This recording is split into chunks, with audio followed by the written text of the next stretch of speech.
Hello दोस्तों, कैसे हो आप सभी। आशा करते हैं दोस्तों आप सब ठीक होंगे। तो दोस्तों आज हम आपसे को बताने वाले हैं क्लास, ठीक है, क्लास 10th का मैथ है, ठीक है, बहुपद।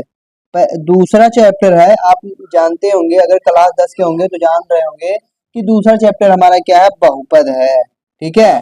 तो मैथ चैप्टर का दूसरा है, ठीक है बहुपद। आज हम जानने वाले हैं कि आखिर बहुपद क्या होता है, ठीक है।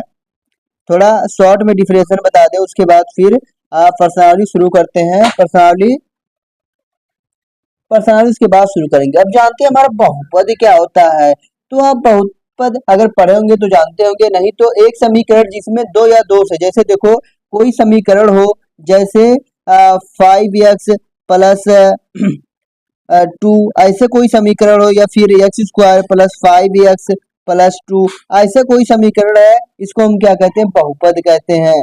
जैसे देखो बहुपद हमारा होता क्या है, जिसमें दो या दो से अधिक बीजगणितीय शब्द आते हैं। जैसे देखो बीजगणितीय शब्द आते हैं वो, ठीक है, और ये विशेष कई शब्द का योग होता है, जिसमें एक कोई चर होता है और कोई अचर होता है।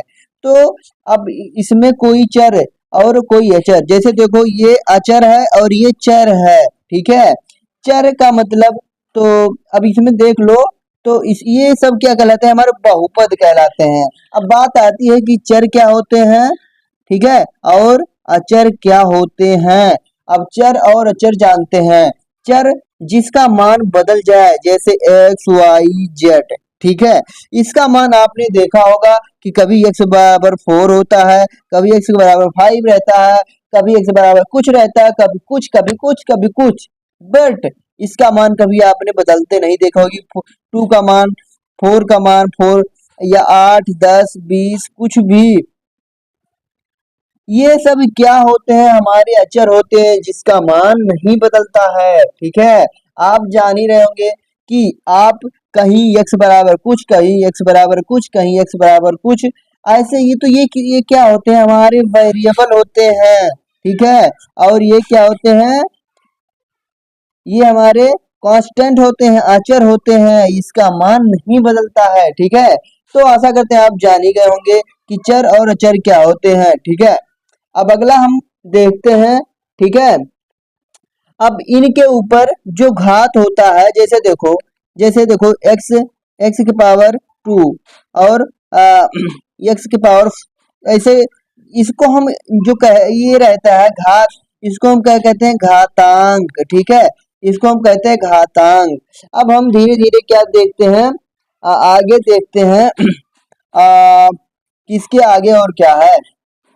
अब हमारा अगला हेडिंग आता है कि एक चर वाले रैखिक समीकरण, एक चर वाले रैखिक समीकरण, ठीक है। रैखिक समीकरण का मतलब, चलो हो गया रैखिक समीकरण। अब एक चर वाले, इसका इसी में से पता चल रहा है कि एक चर, जैसे जिसमें x² प्लस 5x प्लस 5, जैसे ऐसे है, तो इसमें कितने चर आपको दिख रहे हैं, सिर्फ x, ठीक है। और जिसमें दो चर वाले रैखिक समीकरण में होता है कि जिसमें x और y दोनों पाए जाते हैं, उसको हम द्विचर वाले रैखिक समीकरण कहते हैं। तो इसमें हम पढ़ेंगे एक चर वाले रैखिक समीकरण, ठीक है। तो आगे देखते हैं। अब आगे देखते हैं कि इसमें आखिर सवाल किस तरह से पूछता है। तो जैसे देखो सवाल हमारा इसमें इस तरह से पूछता है कि जैसे इसमें आपको बहुपद दे रखा होगा, जैसे देखो 5x² प्लस 1 ऐसा दे रखा है, और कहीं दे रखा है 5x² प्लस 2। तो ऐसा आपको क्वेश्चन दे रखा होगा, कहेगा कि इसमें से आप पहचानिए कि कौन बहुपद है कौन बहुपद नहीं है, ठीक है। तो जैसे देखो ये x का मतलब x की पावर कितना है, यहाँ पे 2 है ना, तो ये हो गया हमारा बहुपद। बट ये जब इधर जाएगा, ये अंडर रूट में है, इसलिए हमारा बहुपद नहीं है, ठीक है। तो ऐसे पहचान करना होगा कि इस उसका स्क्वायर पॉजिटिव में होना चाहिए या 1/2 ऐसा सब नहीं होना चाहिए, तो क्या हो जाएगा, हमारा बहुपद होगा। तो यही सब बहुपद में पहचानना होता है। अब आगे क्वेश्चन उठता है कि एक पदीय, द्विपदीय या त्रिपदीय, ठीक है। अब इसमें इसमें क्वेश्चन आता है कि कौन सा एक पदीय एक पदीय है, कौन बहुपदीय है, ऐसे सवाल आता है। ठीक है, और कौन सा बहुपदीय है। तो जैसे देखो ऐसे तीन क्वेश्चन जैसे हमें दे दिया है। अब इसमें कह रहा है कि इसमें से देखना है कि हमें कौन सा एक पदीय बहुपद है, कौन सा द्विपदीय है, कौन सा तीन पदीय है। तो इसमें देखो एक पद जिसमें एक पद हो, ठीक है, और जिसमें ये बहुपद हमारा नहीं है, ठीक, और ये हमारा द्विपदीय बहुपद है, ये त्रिपदीय बहुपद है। तो यही इसमें देखना होता है ये कितने हैं, ठीक, इसमें यही होता है। तो देखो हम लोग प्रश्नावली पे आ गए हैं। अब देखते हैं प्रश्नावली 2.1 में आखिर है क्या, इसमें कैसे क्वेश्चन पूछता है। तो देखो हमारा पहला क्वेश्चन है कि निम्नलिखित व्यंजकों में से कौन सा एक चर में बहुपद है और कौन कौन सी नहीं है। ठीक है, कारण सहित हमें बताना है। अब देखो इसमें से कौन नहीं है, कौन नहीं, कौन है कौन नहीं है। ठीक है, अब देखो ये बहुपद है, बताओ क्यों। क्योंकि ये एक्स, क्या इसमें क्या करना, एक चर में बहुपद है। ठीक है, तो इसमें एक चर में बहुपद है और कौन सा बहुपद है कौन सा नहीं ये भी पूछ रहा है। ठीक है, तो ये देखो बहुपद है क्योंकि ये सब सही है। ठीक है, ये बहुपदीय है, ये चर भी है। ठीक, अब इसमें देखो ये ये बहुपद नहीं है क्योंकि ये अंडर रूट में है, यही इसका कारण है। ठीक है, अब अगला देखते हैं, ये भी अंडर रूट में है तो ये भी बहुपद नहीं है, और ये बहुपद है, ठीक, क्योंकि यहाँ पे ये अंडर रूट में नहीं है। तो हमारा पहला और ये चौथा ये बहुपद है।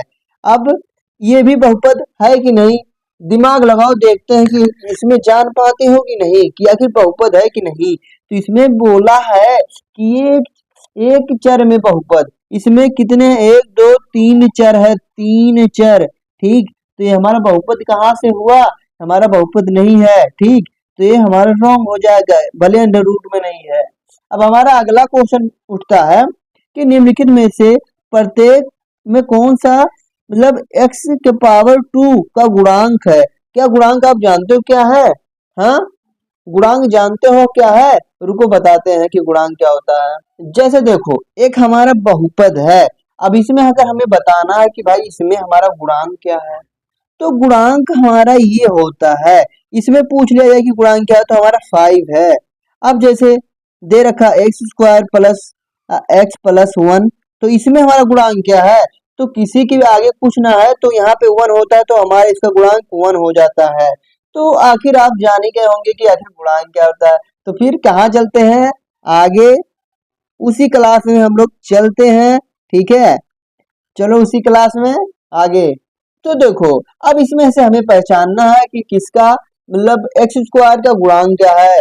तो एक्स स्क्वायर कहाँ है, एक्स स्क्वायर यहाँ, तो इसका गुणांक 1 होगा, और एक्स स्क्वायर यहाँ है और तो इसका गुणांक 1 होगा, -1 होगा, क्योंकि इसका ये माइनस में है ना, और इसका इसका गुणांक क्या होगा, पाई/2 होगा इसका गुणांक, एक्स एक्स स्क्वायर के आगे है, और इसमें क्या होगा, अंडर रूट 2 होगा।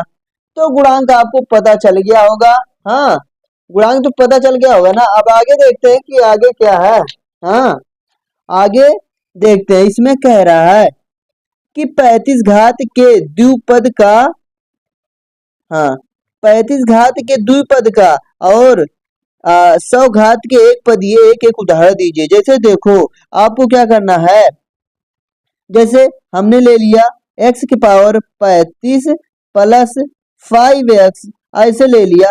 द्विपद जैसे दो पद है ना, दो पद होना चाहिए इसमें, ठीक, और 100 के घात का एक, जैसे x की पावर 100 ले लिया। लो भैया ओहो।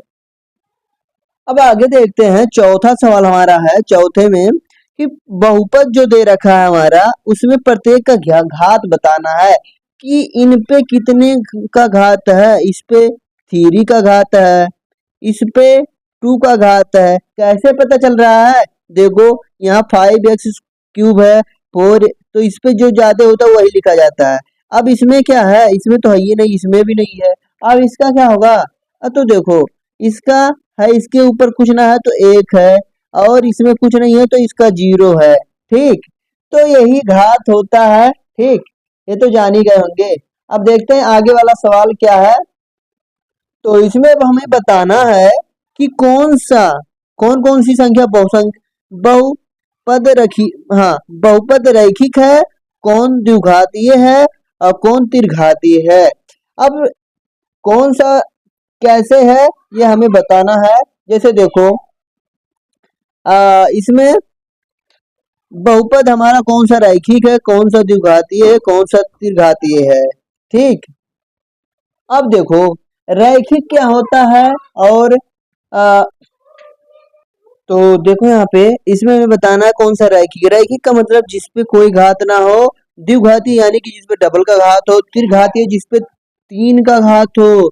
तो ये त्रिघातीय है, ये द्विघातीय है, ये भी द्विघातीय है, और ये रैखिक है, ये द्विघातीय है, ये भी रैखिक, और ये त्रिघातीय है। ठीक है, तो आप सभी को समझ आया होगा कि कौन सा इसमें से कौन सा त्रिघातीय है, कौन सा द्विघातीय, इस पे घात से ही आपको पता चल जाएगा। ठीक है, तो ये हमारा प्रश्नावली खत्म हो गया है।